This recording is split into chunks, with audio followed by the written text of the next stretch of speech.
Welcome back again, you guys. I'm the EFC, this is Blue Lines CV, and today I'm bringing you guys the player ratings video after our big 2-1 win against Aston Villa. Now in the player ratings, I give my scores going from 1 to 10 in regards to the players' performances in the game today, so I hope you guys enjoy. Again, it's my subjective opinion. If you disagree with me, it's perfectly fine, and in the comments below, you tell me your scores that you'd give for the team today. But you guys, before I get into anything, one more quick thing. If you are planning on buying any official club merchandise, I know you guys saw the third kit today. It does look very good. You do have an amazing opportunity to get the kits before the release of the new home kits. Right now, there are big sales in the Club Mega Store. If you want to get this kit, you guys, use my discount code NINI10 to get 10% off your final order. And you'll find all the links below at my affiliate links in the description below. Now, I'm going to start with the attacking players before working my way down until we get to the subs, starting with the first player, and that's Olivier Giroud. I thought Giroud offered such a big focal presence up front. He helped set that platform, he was competing aerially, holding off the Aston Villa defenders, and was providing that link-up play too. I thought it was a very experienced, professional performance.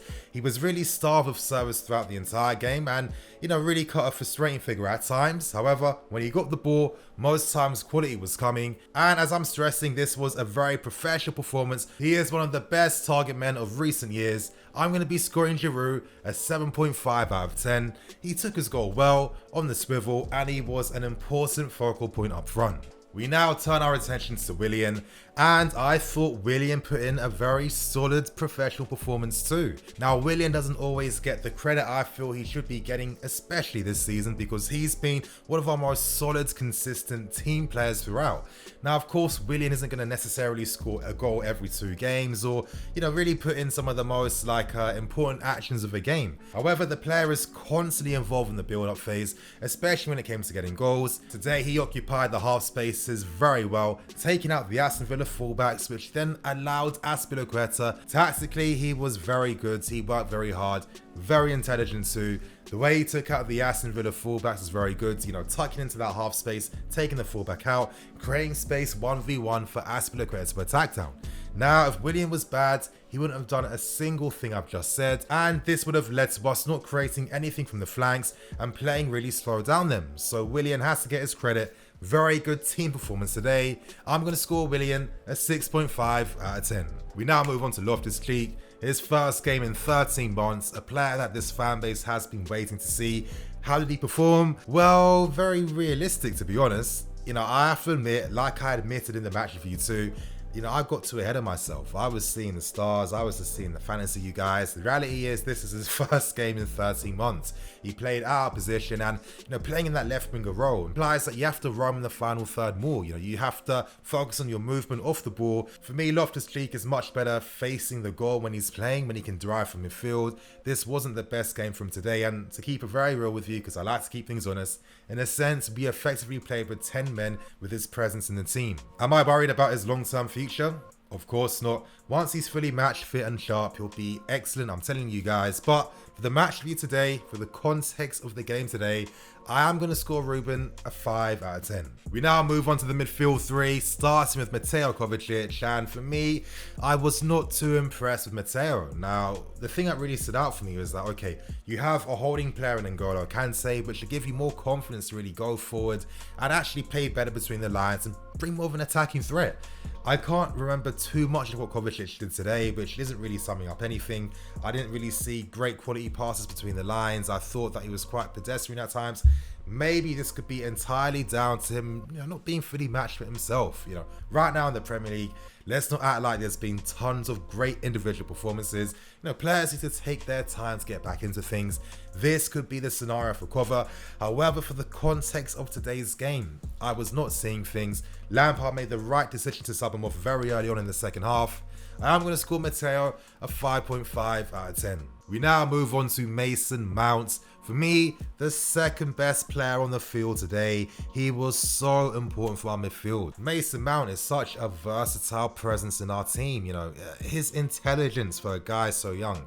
The way he's able to drift between the lines, pick up the spaces. He's always attacking the spaces that opposition teams find really weak. between the lines in the half space. He was allowing the fullbacks to get forward and us to create that positional dominance in Aston Villa's half. He was providing that attacking threat from midfield. A great long shot from his left foot. He was constantly playing the forward passes, speeding up our attacks to make something happen. This was another good Mason Mount performance. He looked very fit too, you guys. He is going to get a 7.5. Very impressed with him. He's definitely starting against Man City, and it's quite clear to see that Mason is still one of Lampard's key men in the team. And to complete the midfield, I now move on to N'Golo Kante. Kante will get the Man of the Match award for me personally, because I thought he was the best player today. Now, he played in a CDM role where he had to really start our attacks, and he did that effortlessly, spraying cross-field passes to find the fullbacks. He was receiving constantly on the half turn. His passes were played with dip and weight. Kante can pass the ball. We've seen him pass in the attacking positions over the past 2 seasons now. If he was a very bad player that couldn't do that, if he didn't have that passing technique, he'd have struggled playing further upfield, you guys, and it would have been so obvious to see. Kante has improved. He's become more press resistant. He moves the ball very quickly. Today, for me, the most important, valuable thing that he brought was his ability to snuff out every single one of Aston Villa's counterattacks. He was very important for this team. He gave us the platform to attack, and the tactical possibilities of having an N'Golo Kante sitting deep in a team like us. Honestly, expect to hear a lot more of my thoughts in tomorrow's Talking Points video. But for the game today, I'm going to score Kante an 8 out of 10. We now move on to the back four, starting with the left back, and that was Marcos Alonso. Now, I'm going to be very realistic and very fair. Alonso was solid. Another professional performance. However, his forward play in the final third just wasn't cutting it. It just wasn't doing it. Aston Villa gave us a lot of space down the flanks. You can see with this system how we create the overloads out wide. If we had the right fullbacks that had the pace, the ability to beat their man, get forward, had that attacking instinct, we would be a much better team. Infinitely a much better team. We need to sign a top quality left back, you guys. Alonso looked like he was playing the game at his own pace. It's like he just takes strides when he's playing, and I guess he's still getting to his destination as fast as he can, but I don't know, visually it doesn't sit too right with me. Now, in the end, through sheer volume of opportunities created on the left-hand side, he was able to provide some more incision as the game was, reaching its end. Not the most inspiring performance, but he also wasn't bad at all. So Marcos Alonso is going to get a 6 out of 10. We now move on to Rudiger, and for me, I thought that Rudiger wasn't as impressive. Now, the reality is Aston Villa had literally no attacking threat whatsoever. Our defenders were rarely tested. They were able to deal easily with the Aston Villa strikers. So when they made mistakes, sloppy mistakes, it was more noticeable because they barely had any other involvements, and that's what I don't like. Now, again, I've been saying this quite a lot. I think this context really has to be, really considered. I do feel like, of course, the guys have just come back after 3 months, you guys, nearly 100 days of no football. They are going to be rusty. I've seen defenders make mistakes time and time again in every league where the football has restarted, so this isn't like a rare thing. This is quite common. But for me, I don't know, I feel like his positioning at times is the major weakness in this game that does lead him to make mistakes. He wasn't bad, but he didn't give me too much confidence. It didn't really inspire me. Rudiger's going to get a standard 6 out of 10. We move on to Andreas Christensen. He's going to score higher than Rudiger, and the main reason for that was his excellent display at playing the ball out from the back. This guy can really pass the ball, moves it very elegantly, so much class, perfect weight, first time. It must just be beautiful to receive an Andreas Christensen pass if you're a fullback or midfield player. He passes in the right angles too, and it's obvious why it's this ability that's edged him in this team over Kurt Zouma. He was a bit similar to Rudiger in the sense that, decent display, but the mistakes in the game. I saw the first goal that Aston Villa scored. I did agree with what the commentators did state.